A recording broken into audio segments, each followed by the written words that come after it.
G'day everyone, welcome to Matt Hill Scale Models. Update on the 1960s issue Revell F4U-1D. Paddy Boynton's aircraft, we hope. A little bit of extra work I put into this. It's getting to the stage where I wanted to show you what's been happening so I can start putting some paint on a few things and explain what I've been trying to attempt. And as you can see, just doing a little bit of basic improvements. It's not 100% accurate. It's just going to add some extra detail to the kit, which I hope will work. I've had a few setbacks and a few things that have come up alright, so I'll just show you can't even say through properly, I'll just show you through a few things. So the cockpit tub, I've just added another seat. The seat you might have seen from the previous video was just a moulded in piece. I just added a couple little bits of detail, made some seats from some scrap cars, and the seat is actually out of something else that I replaced to put a resin one in. I've used that. Made a new headrest that's a bit more correct to shape. I'll add a cushion to that as well. The little fire extinguisher or oxygen bottle or something it is there. It never had a control stick because the pilot figure, Mr. Pappy, is not going in it. She's going to be a canopy open job, so. But a basic something. Just once I put some homemade harnesses in there, I think it'll come up okay. So that was the cockpit. Didn't take very long to do, just a little bit of mucking around, and within half an hour you've got something that will look alright once I get a bit of paint on that. And may I also add that I'm going to be mixing the paint. I was speaking with the Rebels at Cloud9. We're discussing. Sorry mate. We were discussing the paint colour of the interior, which normally would be the zinc chromat, which they were the zinc chromat green, but then at the factory they did add for the second coat, apparently they added some black to it and it came out an olivey green colour. So I'm either going to be using this green for the US Marine Corps, Cobra, etc., which I think will be okay, or I will mix some of this with some black in the pot of the airbrush just to give it a bit darker zinc chromat green like they did the factory. So I just might toss up what I'm going to do there. I got the wheel bays done with just a tiny little bit of ribbing and a couple of the wires and hydraulics just running through there. Very basic, but should come out with a bit of a pin wash. With a wash over it, because with white with a black wash. I was starting to get some of the tail wheel area framed up. The wings are in. I had to modify these wings a little bit. The kit where the holes were for the wings, it actually made the wings sit up too high or they're a bit thick. So I decided to have a better fit on the top, and then I can work on a fit underneath just to get a little bit better result. And once it's all closed up,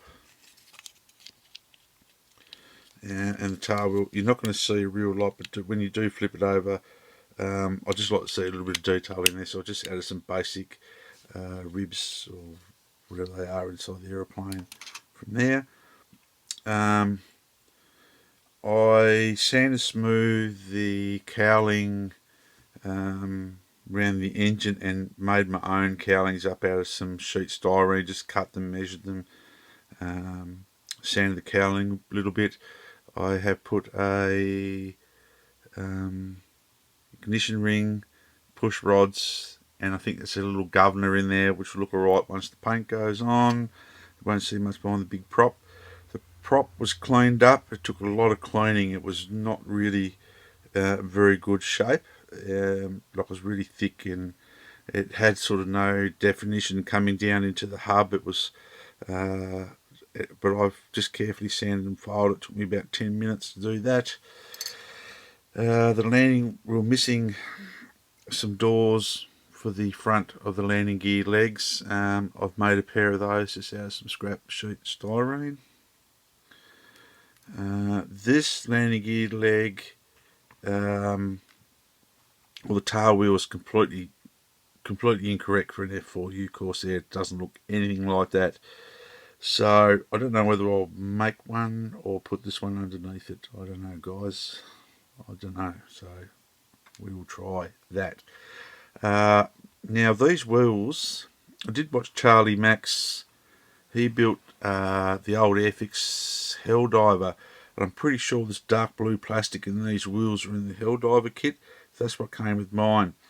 Now I had to modify them to fit the undercarriage legs, which is another thing that I had to work on because they broke. This plastic is very, very brittle, so I made some undercarriage legs just using some copper rod and aluminium tube. And what I did here, I used a drill bit to chamfer inside the edge, and I can get these wheels then, once I sand these hub sections down a little bit, fit in there absolutely perfectly. So they'll look okay.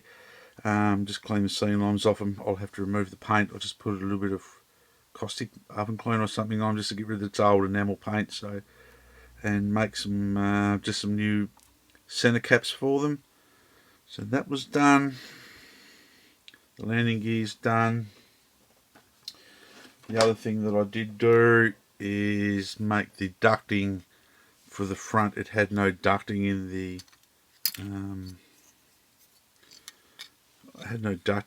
the intakes at the front, so I've just made something up so it doesn't look so hollow, and that's what the underneath would look like, just with that little bit of ribbing and wiring in it. And that's it. Now here's the kit decals. I just wanted to show you before. They're pretty toast, very, very toast. So I will be using the aftermarket set, but I'll show you. I will put them in a bag and take them to the window, and I'll see if I can get them to bleach white. Considering these decals is older than me, 50 plus years old, they might bleach out in a bit of Australian sun. I have started also making the instrument panel, and it'll have another piece that runs down between the pilot's legs here. This is just sort of like a little template at the moment. Once I get it to fit right, I will fit the cockpit tub, close the fuselage halves. Geez, I can't say that word. I'll close them up once I get the tub in there, and then I can fit the instrument panel from underneath, and I'll put it in, make a little stopper, put it in there, and then all I have to do after that will be to fashion up some sort of gun sight, or see if I've got something in the spares box. I don't think I have. And then the cockpit is done, and then I can start, as I said, start spraying everything tonight once I do the final bit of ribbing in this side there, and then close it up. We've got exhausts to cut in here, so make some nice exhausts up, and then we've got to, well, I've got to hollow out these chutes here for the 50 cals, and then yeah, that's about it. I think I'm pretty much done, and then I can start going on the paint, which is the 3-tone paint scheme, and use my micro scale set and some decals out of the spares and build something else, and then that one's done. And I don't know whether I'll do another video before the final reveal. I might do a video of it all constructed, just a quick one, just to show you what it come up like. So yesterday, after I went back from the doctors, I picked up my XF2 to me flat white, and just to get, I'm having trouble, as you might have known, or other people might know, with the Vallejo Air Model Air sticking, or any of the Vallejo Model Air, even if you wash your plastic. I have trouble sticking when it's masked up. So I did buy some of this Tamiya surface primer for plastic and metal. from my hobby shop McCann's Model World in Melville Street, Hobart. Go and see Shane and Ben. But apart from that, guys, that's it. Be a few more days. I'll get some more work done. There was a lot of sync injector pin marks on the other doors. Every one of these here had a injector pin mark on them. I've just filled them in with the Mr. Hobby Mr. Dissolve putty, so they're all done, tail wheel. And yeah, it's just about I'm enjoying this one. I really am. For an old relic, I really am enjoying it, and I suppose that's what the hobby is all about. So until the next time, which will be hopefully in the next few days, we'll have the model constructed, and then some of the interior work done, and then we'll start banging some of this blue and white on it. So until next time, guys, be safe, model hard. Just remember, a little bit of effort, you can get a good result from an old model kit. And God bless you all.